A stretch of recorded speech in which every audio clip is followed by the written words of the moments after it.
Hey squad, welcome back.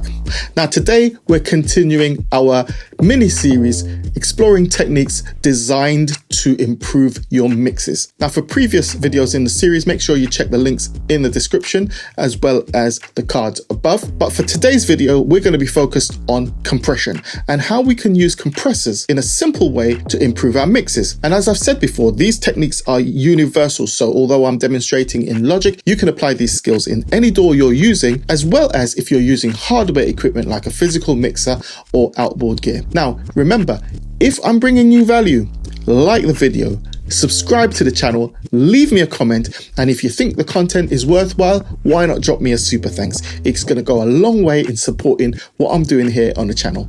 Anyway, it's that time, so let's get into it.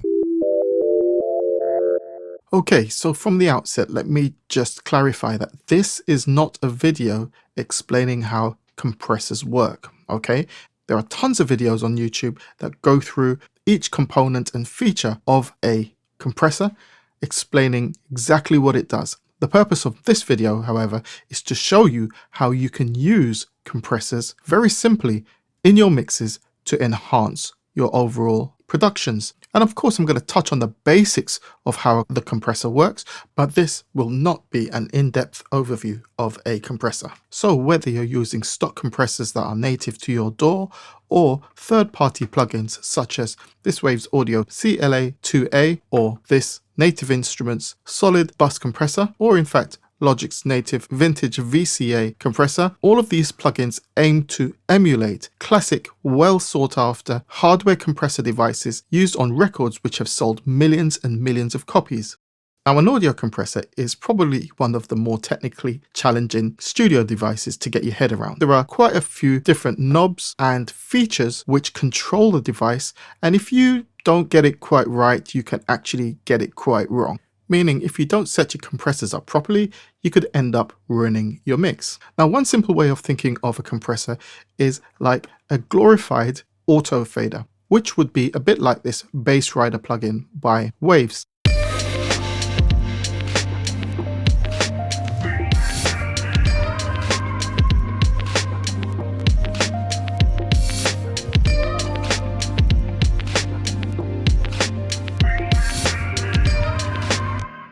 So what's happening here is whenever my bass guitar volume goes a bit too loud, the auto fader or bass rider automatically reduces the volume. And when the bass signal goes too low, the bass rider automatically increases the overall volume of the bass signal. The aim is to maintain a fairly consistent volume for the bass guitar. And in a similar way, that's one of the basic purposes of a compressor, to reduce dynamic range, i.e. when the volume of your instrument or track goes too loud, the compressor automatically reduces that volume or amplitude. And when the volume or amplitude gets too low, it increases the volume, all based on a ratio setting and a threshold, okay? Like I said, I'm not going to go into all of these controls today. If you're not clear on how a compressor works, then definitely look into that, because if you're serious about music production, this is a key device that you'll need to understand in order to improve your mixes. So for our first compressor mixing tip. Now right here on this Logic track, the kick drum track, I'm going to open up my compressor. And I've got quite a few options at the top here, and I'm using the vintage VCA. Now please check out my video on Logic's vintage compressor circuits. If you're a Logic user, that has some key information on why Logic has all of these different types of compressors built in.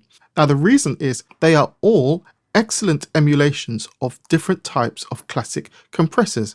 And this one right here, the vintage VCA, is an emulation of the amazing solid state logic or SSL bus compressor. And many software manufacturers have come up with their modeling or versions of that particular compressor, but right here in Logic you've got your own native version, which is excellent. So how would I use this in a mix? Well, simply put, I go through every single track in my mix, and as you can see, I've got a compressor at the top right here. The first device my signal hits If I open that up and I'm using Logic's default setting, but with the vintage VCA circuit selected, and I've got soft distortion selected, and that's all I'm using this instance of the compressor for. What I'm aiming to do with all of the tracks on my mixer is create the emulation as though all of my signals are passing through an SSL compressor.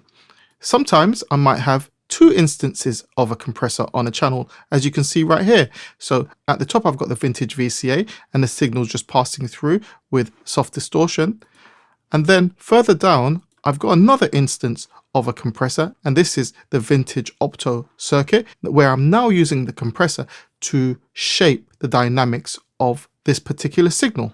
So just to recap, what I'm doing here is putting an instance of the Logic compressor as the first plugin in my channel strips. Now, if you're not working in Logic and your DAW has an emulation of an SSL desk, it's definitely worthwhile doing the same. Or maybe you're using something like Waves and you're using the SSL channel strip. All you need to do is set the compressor ratio of about 2:1 and adjust your threshold so you're getting just a touch of gain reduction on this meter right here as the signal passes through the channel strip. And that way you're coloring the signal with the features of a virtual SSL channel strip. Okay, let's move on to the next tip.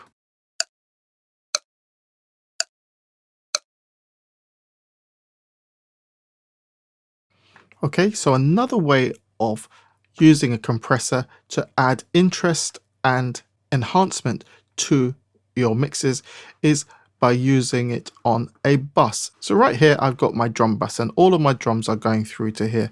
And on my bus, I've got a compressor. And once again, I'm using the vintage VCA compressor, but this time I'm using it in order to glue things together, as would the SSL bus compressor would do on a bus. And these are the default settings which I use, and they seem to be quite effective. I'm using a ratio of 2.1:1. I'm using a very wide knee 1.0, an attack of 20 milliseconds and a release of 100 milliseconds. So as far as the auto gain is concerned, I'm going to switch that off. If I need to use the makeup gain, if the output level drops too low, I can always use the makeup gain control to boost things, but I'm sure that'll be fine. What I'm going to do here is I'm going to set my threshold all the way to 0, so it's not having any impact. And I'll play back the production and start to reduce the threshold so you can actually hear what the compressor is doing in terms of gluing these drums together. Over here on the channel strip for the drum bus, I've got my channel fader set to unity gain 0 dB. We'll reset the peak meter level as we go along to actually see where we're peaking. Okay, let's do it anyway.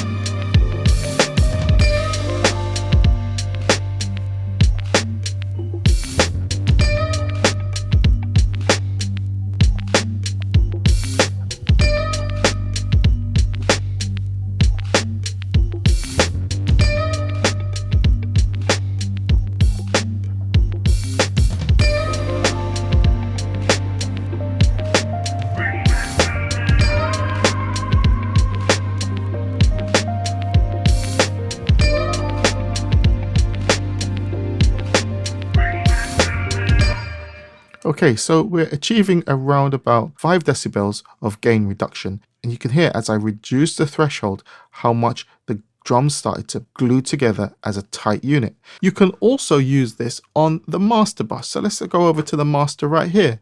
Once again, we've got an instance of the compressor. I've got the same settings as before, and I'm going to start with my threshold all the way up here, and let's apply a bit of gain reduction just to kind of pull things together and create a bit of glue between the different tones and frequencies.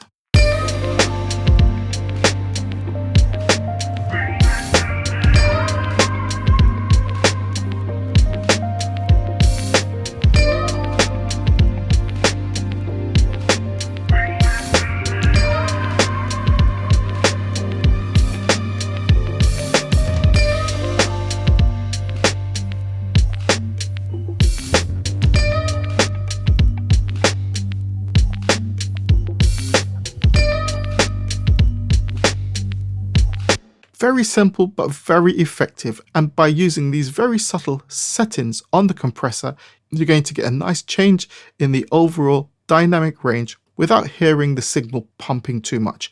All right, let's move on to the next tip. Okay, so another really useful tip for using your compressor would be in this example right here. So I've got this nylon guitar lick. Let me just play that to you real quick. Let's have a quick look at the actual waveform of this audio. We've got a very strong attack portion, and then the signal dies away over time. And what's happening is this particular sound is getting a little bit lost in the mix when everything's playing. Let me play it all together.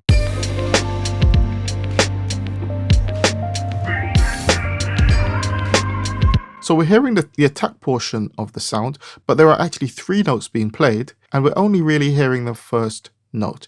So we can use a compressor to address this. By setting the appropriate threshold and ratio, we'll be able to reduce this impact of the attack portion and bring up the rest of the sound as we decay out. So let's try that.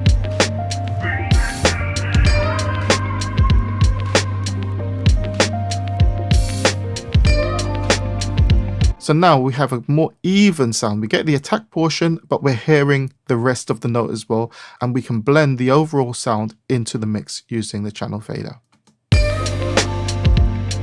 Okay, let's move on to the next tip. Okay, so here's my final tip, and this is quite useful for groups of tracks or instruments that are very dynamic. So let's say my drum group, that's a very dynamic group of instruments or tracks. Maybe you've got a group of guitars that are very dynamic and you've routed them together on a bus. This is what you can do to fatten things out and add some more interest and some more feel to the group. So first thing we're going to do is select our drum group, which is right here. I'm going to solo that. I'm going to switch off this compressor for now. And on the master bus, I'm going to switch off the compressor right here. As you can see, I've got the SSL channel strip and the solid bus here. These were from earlier when I was demonstrating, so ignore those. But what I want is for my drums to all come through to the master. Right, let's bounce these 16 bars of drums down as they are right now. So let's bounce that down. And I'm not going to normalize. I'm going to just leave it as it is. Okay, so now I'm going to create a new audio track and bring my bounced drums back in. So let's just solo the bounced drums. Okay, great. Essentially, we've got 2 versions of the drums playing at the same time. Let's title that drum bounce. Okay, I'm going to apply a compressor right here, and this time I'm using the classic VCA, which is an emulation of the legendary DBX 160 compressor. Now I'm really going to drive this compressor. You'll hear the impact on the drums by using this very simple compression method. So we're going for quite a high ratio. I'm going to go all the way up to about 8:1. I'm using a soft distortion. Let's pull the channel fader down and let's go.